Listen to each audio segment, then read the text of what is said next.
그 다음으로는 우리나라의 사회복지 역사에 있어서 현대적 의미의 사회복지의 발달에 대해서 살펴보도록 하겠습니다. 먼저 미군정 이후에 우리나라의 독립정부가 이제 수립이 되었죠. 그래서 이승만 정부 시기에 사회복지 발달의 역사에 대해서 살펴보도록 하겠습니다. 이승만 정부의 어떤 그 시기는 1948년도에서 1960년도로 기간을 설정할 수 있습니다. 먼저 이승만 정부에서는 이제 어떤 특징이 있냐면 보건후생부와 노동부가 사회부로 통합되었습니다. 그래서 이 사회부에서 보건, 후생, 노동과 부녀 등에 대한 행정을 관장하게 되었습니다. 그래서 그 시대에 따라 이런 부서가 계속해서 이제 변하게 되고요. 그리고 1949년도에 이제 보건부가 창설되었습니다.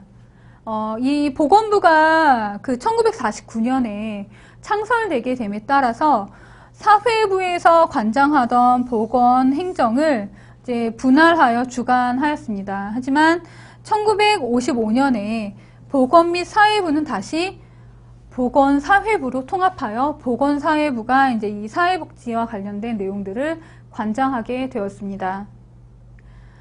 정부 수립 당시에는 이 당시에 제정된 우리나라 헌법 제19조에는 노령, 질병, 기타 근로 능력이 없는 자는 법률이 정하는 바에 따라 국가의 보호를 받는다라고 명시하였습니다. 따라서 이 헌법 제19조에 의거해 그 19조는 국민의 생존권을 규정하는 것으로 볼 수가 있습니다. 하지만 1950년대 우리나라에서 한국전쟁이 발발을 하게 되었죠. 따라서 이러한 그 생존권을 위한 헌법이 이제 제19조에 이렇게 제시되었음에도 불구하고 이러한 한국전쟁 발발로 인해서 생존권 보장을 위한 관계 법령은 아쉽게도 법률은 제정되지 못하였습니다. 그리고 한국전쟁 이후로는 요 구호자는 막대한 수로 급격히 증가하였고요. 그래서 전쟁 이후에 이제 사회가 어떤 기관시설이 파괴되고 그리고 가족의 경우에는 이제 많은 수의 고아와 어떤 가족을 잃은 그 사람들 그리고 실향민들이 대량 발생을 하게 되었습니다. 그래서 한국전쟁 이후에는 이제 요구호자가 상당히 크게 증가를 하게 되었고요.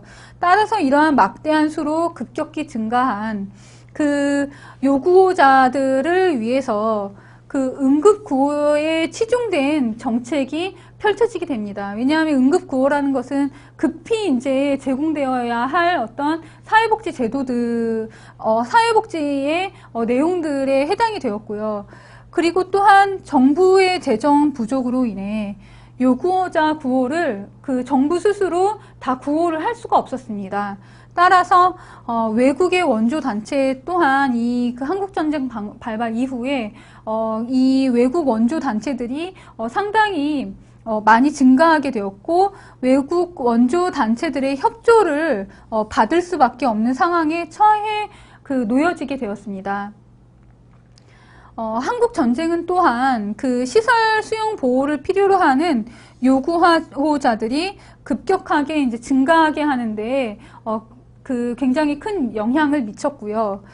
따라서 이러한 급격히 이 요구호자들을 시설 보호할 수 있도록 하는 고아시설이라든지 양로시설, 모자원 등 각종 후생시설들이 협정이 성립된 후에 급격히 증가하게 됩니다. 그리고 이러한 후생시설 안에서 다양한 요구호자들이 그 보호가 필요한 사람들이 입소를 하여 보호를 받게 되었습니다. 또한 그 한국전쟁이 우리나라 사회복지에 미친 영향은 다음과 같습니다. 먼저 정부 수립 후 단계적으로 준비해온 사회부의 모든 정책이 무산되었고요. 임시적, 응급적 정책으로 전락하게 되었습니다. 네, 이것은 만약에 한국 전쟁이 일어나지 않았다라면 사회부에서 단계적으로 준비해온 정책이 잘 이제 차례로 이제 진행이 되었겠죠. 그런데 한국 전쟁이라는 어떤 그 막대한 어떤 그 사건으로 인해서 이러한 그 사회부에서 준비해온 어떤 정책들은 다 이제 끊기게 되었고요. 무산되게 되었고, 임시적, 응급적인 정책이, 급급하게 이제, 제정되게 되었습니다. 그리고 두 번째로는 막대한 외국 원조로 인해서 우리 사회의 의존적인 구제 방식이 심화되었습니다. 그래서 한국 전쟁 이후에는 그 외국의 원조 단체들이 이제 우리나라의 민간 영역에서 보호가 필요한 그 사회복지 대상자들을 구호하는 그 위존적 구제 방식이 정착하게 되었습니다. 1950년대에 그 우리나라 사회복지는 임시응급 구호와 전후복구에 급급하였고, 그리고 근대적인 사회복지 제도가 제대로 자리 잡지 못하게 되는데 한국 전쟁이 영향을 미쳤습니다.